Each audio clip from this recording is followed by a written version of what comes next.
to Jacket Talk on LEB TV. What's up, Jacket Nation? I'm Scout, and this is Levi. We've got a great show for you today. Yeah, we're here to break down everything happening with Yellow Jacket sports, activities, and a little something extra. It's been a quieter week, but we still got some big highlights to cover. Let's get into it. All right, starting with football. The season came to an end Friday night with a tough district championship loss to Helias Crusaders. 30-18. The Jackets fought hard, but it wasn't our night. Big shout out to Rhett, who was named Player of the Game, and to Jax Glendinning, who capped off an amazing career with a special honor, Sports Illustrated Athlete of the Week. That's a big-time recognition, and it's so well-deserved. Hats off to all the seniors who gave it their all this season. Moving on to speech and debate. They crushed it at Nix's speech tournament on Saturday. Evan McSorley took first place in the Student Congress and was named Jacket of the Week. Tessa Kramer snagged fourth in Student Congress, and Jenna Massey placed fifth. Big weekend for the team. Let's not forget about our boys swim team who competed at the state swim meet. Ben Nelson tied for 19th in the 50 free and finished 25th in the 100 free. Eli Haven showed out and with a 15th place finish in the 100 butterfly. The 400 relay team made a huge splash, moving up 14 spots to finish 18th with their best time of the season. Way to go, Jackets. Basketball is warming up. The boys competed at the Royal Jamboree, while the girls hosted the home Jamboree. We'll have a full preview of both teams coming up soon. Stay tuned for that. Yellow Jacket athletes also had their signing ceremony last week, and let me tell you, we've got some serious talent heading to the next level. Addie Redmond is heading to Pitt State, Bronson Rhodes to Drury, Olivia Magruder to Southwest Baptist, and Lucy Huff will swim at Truman State. Congratulations to all of you. All right, Jacket Nation. It's time to send things over to Kevin at Buzzcuts Barbershop to reflect on the football season and what's ahead for the program. Take it away, Kevin. My name is Jaisha Connor, owner and nurse practitioner here at Ginger Wellness. I believe that sometimes healthcare does too much, and I believe that's where wellness centers can really bridge that gap and really give people some confidence in natural ways, healthier ways, to really improve quality of life and to get healthy. We want to feel better and live better lives. It's not about quantity, it's a lot about quality of your life. Ginger Wellness is where I went to get my quality of life back. We are back at Buzzcuts in downtown Lebanon for Jacket Talk Overtime here on LEB TV. It is the football wrap-up show for 2024 with Coach Will Christian. 30-18, Helias gets the better of the Yellow Jackets on Friday night in Jefferson City. Coach, solid performance by your football team. Just got down too much too early to a good football team on the road. Yeah, without question. You spot any good team in that stage, 16, and you're asking for issues. Really proud of our kids for continuing to battle, giving ourselves an opportunity. Obviously, down 16, we drive. I thought they did a really good job in the first half with field position in the kicking game. Both with kickoff and punt. We kind of had a hard time early fielding their kicks. And so it put us in a lot of long field situations, and we had to drive that one. I thought we did a really nice job of throwing the football. Beckett York connected on several situations, and I thought we protected the passing game very well. And we were able to convert and then made the decision to go for two, and it's kind of one of those things. It's flip a coin in the first half. If you were to look at the book would say probably shouldn't chase points in the first half. However, the mindset there was momentum. I felt like that getting that 2-point conversion gave us a little bit of a momentum, being down then only one score, one possession, and so we kind of gambled on that, and it worked out. And then obviously we got a big stop and then the 42-yard field goal to send us in, and then had possession of the football to start the second half. So we're sitting at halftime in a pretty good mindset anyway. And then obviously we kept battling, forcing that ball game into a situation where it's 24-18, and we're right there in the fourth quarter. So. One of those things when you're playing that good a football team, you've got to capitalize on really all aspects throughout the ball game, and we were a little bit spotty in that realm, and certainly that didn't help us. One of the other things I think that was important in the ball game is that, coming in, I really felt like we needed to be +1. which means we take care of the football, but then we also get takeaways. And we took care of the football. I'm not even going to count the final fumbled snap. The ball game was done at that point. So really we were even, but I felt like we needed to be +1. And so we were unsuccessful in doing things that we needed to do in order to create turnovers. And that was something that I felt was going to be important for us in the course of the ball game. You held them to under 80 yards rushing in the football game, so good job by the run defense. They hit several big pass plays during the course of the evening, and that's kind of to be expected because they've got some weapons when it comes to throwing the football. Yeah, without question. I mean, credit needs to go to them. They're a great football team. They were a 9-1 team coming in with some quality wins. So certainly not a team that we needed to feel like wasn't good. Without question, defensively, I thought we defended the run well, and I anticipated that we would, to be honest. I did not anticipate that we would give up the number of +25 pass plays that we did. And some of them were on some blown coverage situations. Kids are trying hard. We just didn't execute. And that's one of those things in that kind of game you really got to. You've got to eliminate the chunk plays. You've got to make teams sustain drives, which is what they did to us, right? Really, from the course of the ball game was made us sustain drives and not give big chunk plays, especially to Jax. I mean, they fully committed to make sure that that Jax didn't get loose on them. And on the flip side, we did not do as good a job in eliminating that, and that certainly played a role. Well, they're an excellent football team. You just had to look at the film and notice their speed on defense was certainly a notch above most everybody else, I thought. Yeah, they were legit defensively, in particular in the box. The linebacker level was very athletic and finished. And then their defensive line, and they played a lot of guys there. They had big and small, and they all were effective in their role. The more tall, linkier players were super athletic and were challenging in our perimeter run game. And then the interior size they had was impressive. And they were hard to do anything on. I mean, they were as good a defense as we played all year, no doubt about it, maybe the best. And so in that scenario, you've got to execute different things, and I thought that we did. I thought that we offensively had moments, probably not as consistent as what we wanted to be, and then also the field position game. In the first half in particular was an issue. Now, the second half, we ended up fielding the kickoffs successfully, and Jax had some decent returns there, setting up decent midfield field position, which, gave us good field position. We did not, effectively win the field position game in the punt game.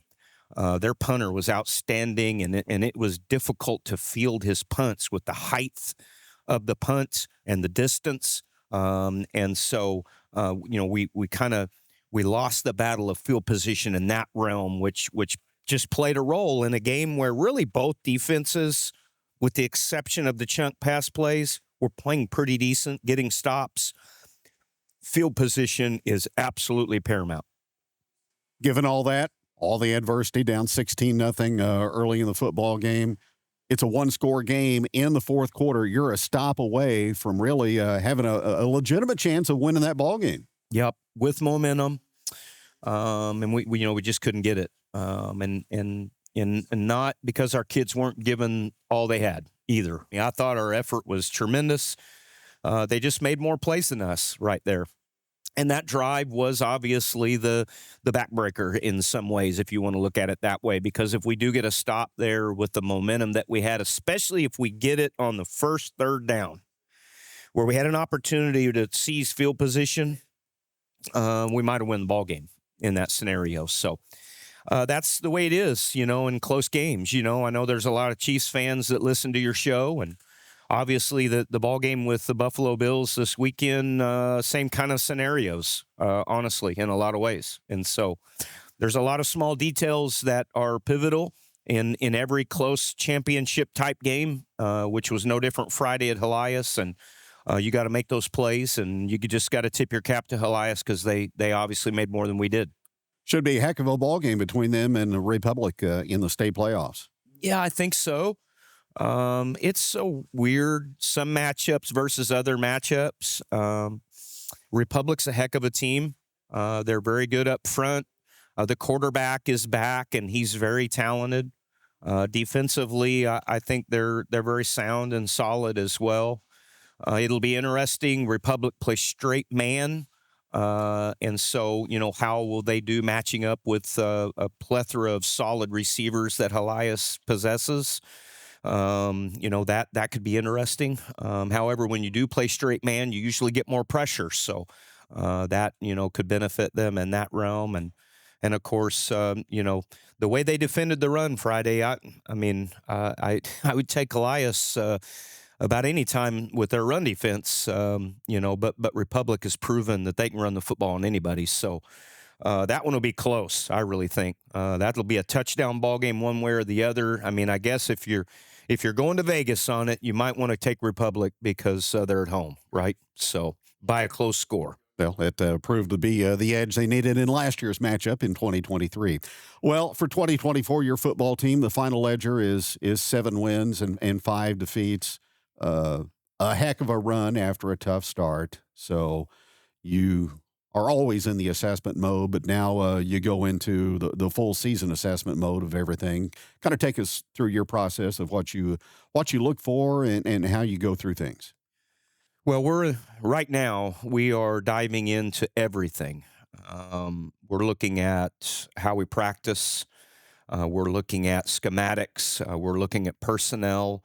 We're looking at our off-season program. And so with all of that, we're going to meet on January 7th. I have charged all of our coaching staff to come up with basically a blueprint of what they feel like we need to do and do better, good and bad. And then we're going to convene on the 7th of January and put together a plan with all of that information, and then we'll be moving forward. Now, with all that being said, we're not on a break right now, as we've got to hit the weight room hard, and so we're constantly hammering away on making sure that we're meeting that standard, meeting that COC standard with the block schedule. We've got to get kids to get some extra time either in the morning or after school, and so we're hammering away on that because there's no room for breaks, and I'm glad you gave me the opportunity to talk about this, but I think that people just assume that everybody is necessarily equal in the amount of time in a weight room from high school to high school. And it's really not that way. Some school settings, let's use Nix as an example, right? They're the Eastern champ. They're the one we're chasing. They have an athletic period at the end of the day where they get their hands on their kids 5 days a week. And so with that being said, we've got to match that, right, Kevin? And in order to do that, we've got to get our kids in some in the morning and some after school, whatever works with their schedule in order to make that work. And it's not because we're radical crazies like I know some at Jason's barbershop feel, just the radical crazy coach, right? But really, truthfully, all we're trying to do is keep up with the Joneses, just to be very simplistic. And so in order to do that, that's what we've got to do. And it is a grind. It's a grind, but I know everybody wants to win. I know everybody wants to win, including our kids. And so that's what we have to do. And so that's where we're at right now. That's number 1 on the list. Number 2 is a little ways down, to be honest with you. It's all about us getting stronger, faster, gaining the right kind of weight or losing the right kind of weight, depending on the player, and just getting ourselves in a position to be successful next fall. You issued the mandate for this in the middle portion of September, so it may be a little bit premature to try to ask you in your assessment, has that worked? Did that help improve your football team in 2024? I guess the main question is, was there the adequate buy-in from the group of players on this? Yeah, it's coming. I don't know that anything is ever initially instantly perfect. But I do know this. I think that our players realize that there is adjusting and changing that has to occur. And I think we got a little bit complacent, and it all starts with me. Everything starts with me. If there's an area that's got to get better, it's my fault. In the last few years of the Ozark Conference, I just think that we got a little bit complacent. Had a lot of success. We enjoyed being at the top, and maybe in some mindsets, maybe even thought, well, that's where we should be, and I can kind of put my foot up on the table and take a deep breath, right? The pivoting from that situation into the COC has brought to light some things that obviously I think as a coaching staff we knew was coming, and some of that is just around that our intensity and our frequency in our strength training program, we've really got to hit, and that's where we're at. I believe that there is buy-in. However, sometimes the buy-in has to then go from buy-in to do-in. You know what I mean? To do it, and so that's where we're at. And then, of course, the other part about it is that it's extra. It's a commitment. It's hard. It's a grind. We've got a lot of multi-sport athletes, and we want that. I don't want specialization. I want all of our kids doing 3 sports if they can. So you've got to meet that extra. But it's just the way it is. If we want to travel to the top, I mean that's really the bottom line. If we want to travel to the top, it's what we have to do. There is no other way. And so we'll keep hammering away, and I know we'll get it. Our kids from 2005 to now, Kevin, have always busted their tail. They're not afraid to work. They're not afraid to grind. This will happen. It's just a change, and change isn't easy. You think about for you and me. If they made a change with the St. Louis Cardinals on TV, irritates me, right? Change isn't fun all the time, and it's not always easy. And so it's no different with a high school sports program or programs, because really it's not just football either that we're talking about that have got to meet this standard. We've got everything that we've got to get figured out, and I know we will. There's been a couple of occasions in seasons past where you kind of brought into focus that at times you didn't feel your teams were playing hard enough. I thought this group this year, they brought it every Friday night. They left it all out on the field, just from my perspective. Yeah, I don't disagree, and I can be nitpicky a little bit, which is probably one of my jobs, right? Especially, let's say a couple of years ago, we're sitting, let's say, at 8-0. The last thing that we need is the head coach to say, it's perfect. We've arrived. We are where we need to be, and that's it. We need to have an urgency all the time. And so for me to challenge us a little bit in the realm of playing harder, playing more physical, working harder maybe in the weight room, whatever it might be, in that realm then is what we needed. And right now we need it too. Certainly, I do think that our kids played with tremendous effort. And honestly, if you analyze us over the course of a lot of years, they have. I mean, if you were, Kevin, to bring in, let's say, 5 coaches that play us and have them on your show upcoming, I think that 2 things they all would say about us. Well, 3. Coach Christian is a dork. But number 2, they would say that Lebanon plays hard. And number 3, they'd say Lebanon is physical. So our kids play super hard and super physical all the time, and I'm so proud of that identity. But we always need to be trying to get better, and we always need to have a mindset of it can improve. Because ultimately, if you ever do look at film, you're never, Kevin, going to find 11 players playing to the best of their ability with everything they got on every snap. It doesn't happen for anybody. Human nature. Human nature. No team at any level is going to have that, but that's what we want to strive for, right? It should be. So that's what we're trying to do, and we can get better. We can get better, Kevin, and that's what we want. And I want to leave this for your audience. I'm unbelievably proud. I put this on our app and social media. What our kids and staff were able to overcome this year is really, truly remarkable. There were so many opportunities for them to fold the tent, to tap out, and they never did. And that's a credit, number one, to our seniors and their leadership, and it's a credit to our underclassmen and their belief, and it's a credit to our staff and their belief in what we are and not panicking. And I'm so proud. And so I want to make sure that everybody hears that very clearly, that this season was highly successful. Highly successful.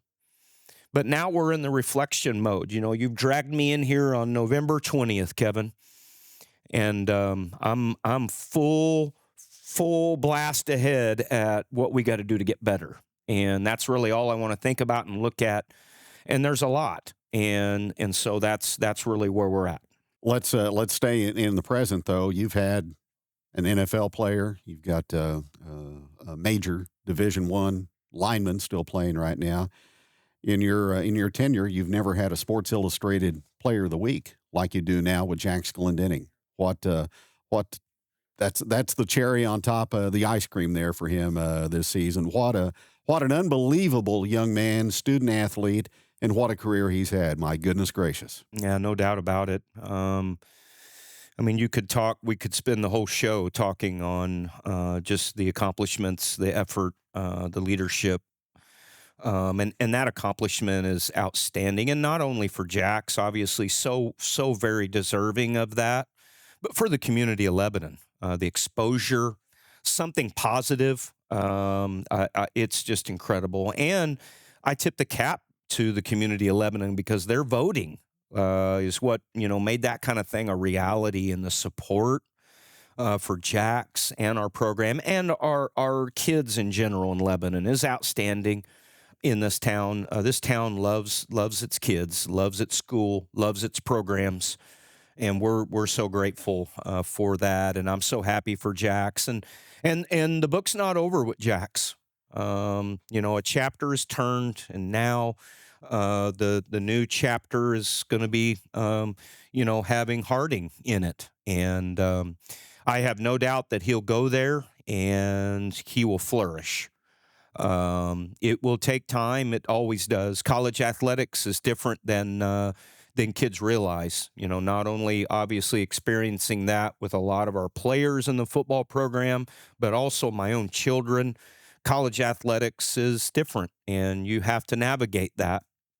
But he'll be very successful, and he's entering into what I feel to be the best culture in college football at any level.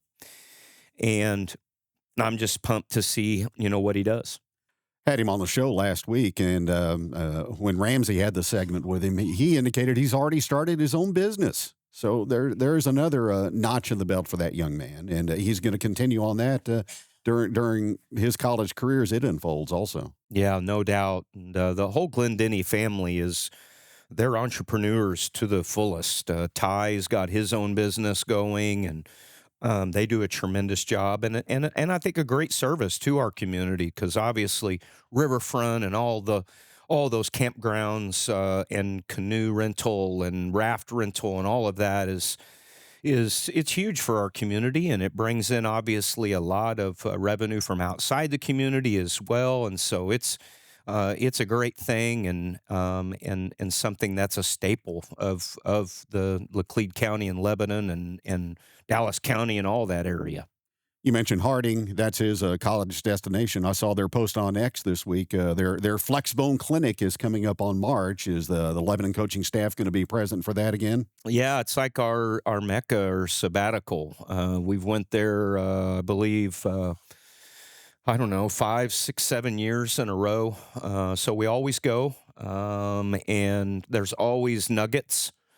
Obviously, when you go to something long enough, there's a lot of carryover, but there's always nuggets. And what we also are able to do is we're able to, say, hey, we had trouble with this, and help, give us some help on what we need to do. And so that's very beneficial for us as well. Their coaching staff were a little we're able to have a little bit more intimate, relationship with them because they know us. And then also defensively, it's not a defensive clinic, but they still practice because it's during their spring ball. So our defensive staff is able to watch practice and steal a little bit as well. And Coach Simmons, that they're defensively as good as they are offensively. They are absolutely awesome defensively. And you look at last year's national championship run, I believe it was the semifinals or the quarterfinals, one or the other, where they won 7-6 over Grand Valley State, I believe, which was a top 3 ranked team. So their defense is legit. So it's a great place for us. We'll go to more clinics than that. In a lot of areas, we'll that's the only one we really go together. Then we start kind of splitting off and stealing, as much information as we can. We're always trying to grow and get better. I always wait for your overall assessment of the program, and you'll release that at some point in time. 7 through 12, what was the lineage of the football program this year as far as success goes? Yeah, we were 20-20 overall. Our JV finished 3-4. They lost two ball games actually, and so we saw great growth there, and they were behind the 8 ball, as they normally are, but even more so this year with some of the injuries and different things. Their lineup changed drastically, really from the start as it went on. And our freshmen finished with an 8-1 ledger and won the COC East. Very talented group. And then both of our junior highs finished 1-5, and both of them are better than that. And no, I'm not saying that to be negative to my coaching staff. I don't want to paint that picture. However, both of them have what we view as a lot of potential talent.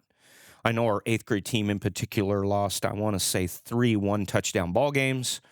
So there is a lot of potential and a lot of future kids that are going to be really good in our program. We feel very excited about the future of the program.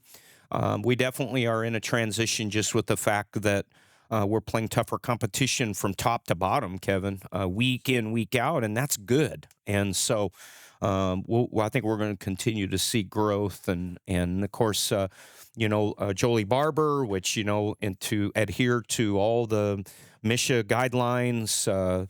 They're not a part of us, but obviously from afar, we take note of what they're doing too, and they had a nice year also. And so any of those students that end up coming to Lebanon to play football for us are going to end up being good players as well. Well, we go to COC opponents this year. You just look at the roster and the numbers for a variety of schools in the conference, quite a bit larger than what the Yellow Jackets have presented. And recruiting and numbers is always paramount for you, isn't it? It is. I mean, that's another thing that this new conference has exposed, Kevin. In the situation we were in before, our numbers were in the top half. Now our numbers are in the bottom half. And so we got a lot of work to do. It's something, honestly, as a coaching staff that we've felt for a while. The recruiting, I can tell you honestly, we work really hard at recruiting. Within the district. Within the district. Make that point clear. Yeah, that's good in this day and age, isn't it? Yes. Kevin's bailing me out of MSHA sanctions right now, so that's good on the show. We don't do any recruiting outside of the district, but within, and what's funny is that the recruiting, though, is harder inside than it would be out. Retaining players, keeping players in a vision mindset, players that maybe things didn't happen as soon as they wanted them to, not bailing. And then adding players, and then adding maybe players that stepped away at some point. And it's constant. And it's a staff effort. It cannot just be me. We got to have all hands on deck in order to make that work. And we got a lot of work to do. You're right, Kevin. We are in the bottom half with our numbers.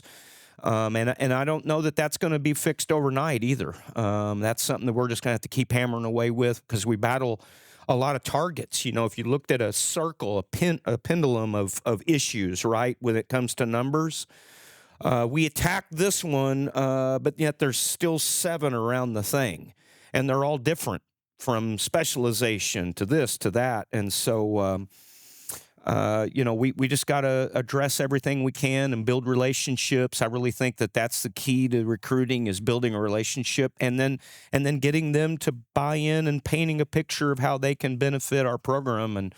And we'll keep trying as hard as we can.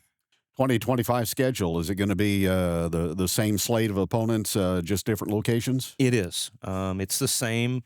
And it's actually on the online, not on Michigan, but on the online. I've already released the varsity one at least. So like week 1, we'll be at Webb, and then we'll host Joplin that week 2. The only thing that is different, Nixa wants our game there on Thursday. I'm not a big fan of Thursdays, but obviously if an opponent wants that at their place, we usually accommodate. I think it's their homecoming, and so they wanted to play that game on Thursday. So that'll be the only thing that's a little bit different from this year. And we're super excited about it. Obviously it's a grind, but we're excited about the potential. And of course, on the dry erase board right now, Kevin, there's no opponent listed. It says weight room. That's our opponent right now. So that's where we're at. Coach, appreciate it. Great season. Look forward to 2025. Thank you. Thank you, Kevin. I appreciate you, as always. 20 years we've been together. It's been a great marriage. I appreciate Lebanon TV, Jacket Nation, Ramsey, Swino, for all the stuff that they have done to make our product better, to excite the community. It's been outstanding. We're greatly appreciated. Thanks again to Buzz Cuts in downtown Lebanon. And that is going to do it for today's show, brought to you by Mid-Missouri Bank, by Mercy, and by Ginger Wellness. Jacket Talk Overtime here on LEB TV.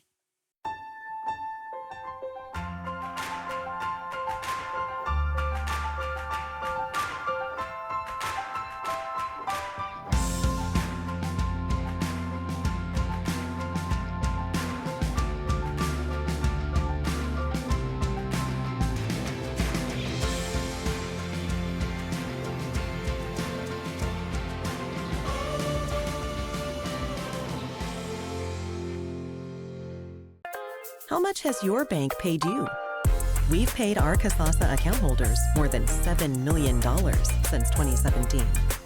Open an account in minutes to get in on the earnings today. Before we go, Jacket Nation, don't forget to mark your calendars. LEB TV will be live streaming the Lebanon Area Chamber of Commerce Christmas Parade on November 23rd. It's going to be awesome. So grab your hot cocoa and tune in. And a quick reminder, we'll have more on basketball and other winter sports soon, so keep an eye out for that. Big things are coming for Jacket Nation.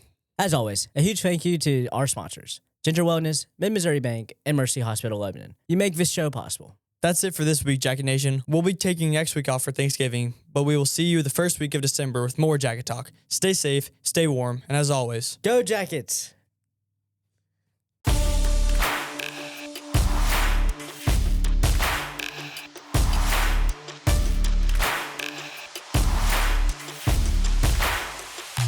Welcome to Jacket Talk on LEB TV. Ready? ready. It's been a quarter. Oh, it's been a quiet week. You made it through one sentence. Ready? Yep.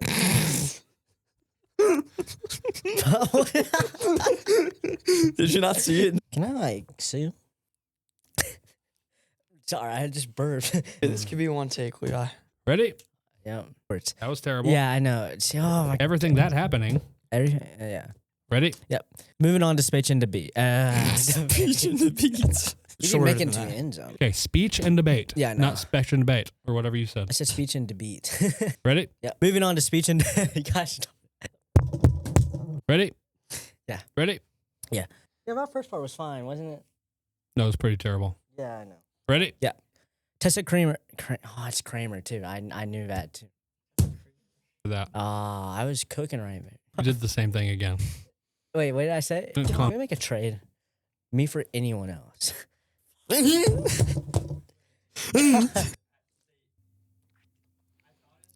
Ready? The whole thing was just Just a jumble of terribleness. You've missed a period. You missed a whole bunch of stuff in there and added a couple words that weren't there, too. Okay. Ready? Let's not forget about our boys swimming team who competed at the state meet. Ben Nelson tied for 19th in the 50 free and finished 25th in the 100 free. Eli Haven showed out with the 15th place finish. Why are you laughing? I'm trying to read. You're just over here dying the whole time. Oh, no, I'm sorry. That's on me. Hey, next time. The boys